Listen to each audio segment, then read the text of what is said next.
Shabbat Shalom, everyone. I hope this finds you well. This week's Parsha is Chukat. Chukat referring to the chok that we're introduced to at the beginning of the Parsha. So we've discussed this before. There are two kinds of laws in Judaism. So the first one is a chok. A chok is a law which is not intuitive. It's not that it doesn't have an explanation. It's just an explanation that we don't understand.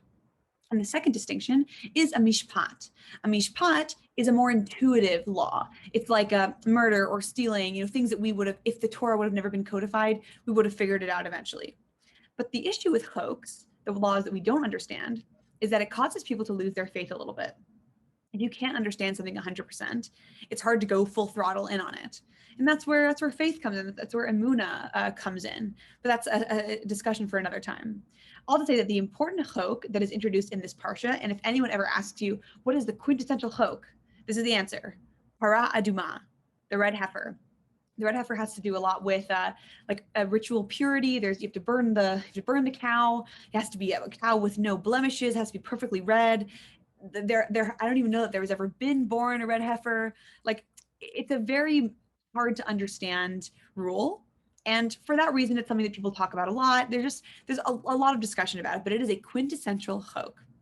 So the way that Maimonides explains it is that a chok is a law that isn't as, the rationale isn't as apparent, versus a mishpat, it's a little bit more apparent. Okay, so we learn about Parah Adumah, and then 38 years go by in a single space. So last week's parsha, or 2 weeks ago, we learned Shlach Lecha, the parsha where Bnei Yisrael was told you're going to wander for 40 years. Okay, so 1 year had passed when they were told they were going to be wandering for 40 years total. 1 year passed, and then 38 years passed, like I just said, in the space of just one space button. And so that means that we have 1 year left in the desert. So we are like a little bit, a little over halfway through the book of Numbers, the book of Bamidbar, which, as you know, is not the final book of the Torah, but we only have a year left. So the time in the Torah, like the timeline, is distributed so incredibly not evenly.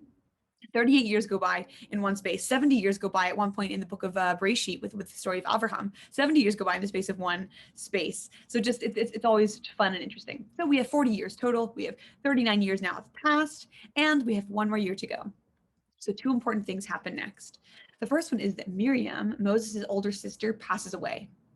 And when Miriam passes away, suddenly goes away the water that Bnei Yisrael has had in the desert, the well that they've been using. It doesn't say explicitly why the well goes away, but the Talmud infers that the well disappeared because Miriam passed away. So Miriam died at this place Kadesh, where Bnei Yisrael was going to settle for the next year.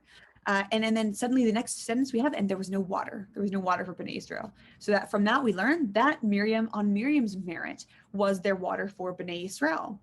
If we think about it, it is pretty divine that everywhere they went, they had this well that traveled with them. There are a few other things that traveled with them, and we'll get to that. But it was on Miriam's merit that they had the water.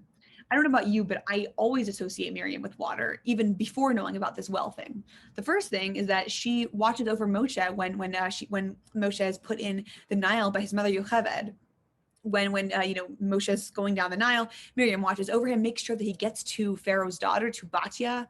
And then later, we learn this in commentary in Midrash, that later Miriam goes to Batya and says, oh, Moshe is he's not eating anything? Okay, great, I know his Hebrew mother, she'll nurse him. And apparently that's where Moshe learns all of his Yiddishkeit, is from his mother nursing him when he was a child. Okay, so Miriam watches over him in the Nile.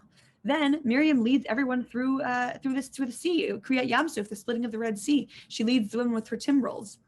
And there's that beautiful moment with water. And then now we have Miriam's well. So Miriam's always been associated with water. On the merit of Miriam, we have the well. And on the merit of Aaron, we have something else. We have the clouds of glory.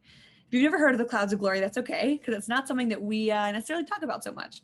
The clouds of glory were these clouds that surrounded the camps. They protected Bnei Yisrael from enemies, from harsh weather, from the heat, from the sun. And also, apparently, the clouds of glory would go over any sort of land that they would be going on, and it would flatten any kind of hard terrain. So if they were going to have to go on like mountains and valleys, the clouds of glory would flatten everything out so that the walking was easy.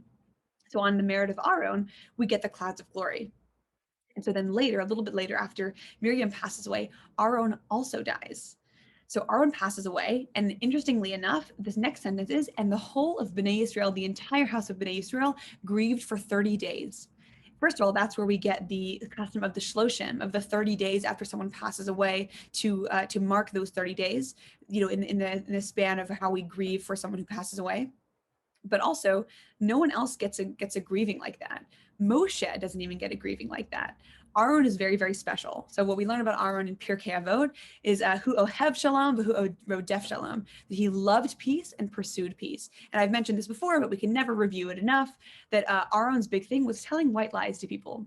So if person A was in a fight with person B, Aaron would go to person A and say, hey, you know what? Person B is really, really sorry about what they did to you, but they're too prideful to apologize. I think if you went and said, you know what, I forgive you, I think everything would be okay. And then he would go to person B and say, hey, person A feels really bad, but they're too prideful. And then everyone would be happy and make up.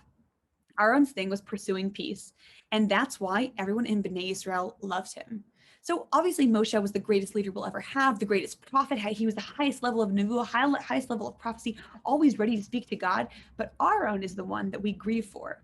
So it's interesting to just think about how we look at leaders and what we expect from leaders, that Aaron was the leader that everyone loved and mourned for so much because he made people happy. He made peace. He pursued peace. And it's a really beautiful thing to think about. So the things that I'll leave you with are, is there something that you would like to be known for? That God forbid we should all live, God willing, we shall all live long lives. But God forbid if anyone should leave the earth, what is the thing that you'd like to be remembered for? And the second thing is, if there could be something on your merit that could exist for the world, what would you like it to be? I wrote in my email this week that I would like the smell of baking cinnamon rolls to be on my merit. Just a thought. Let me know what you think. Shabbat shalom. I hope you have a great weekend.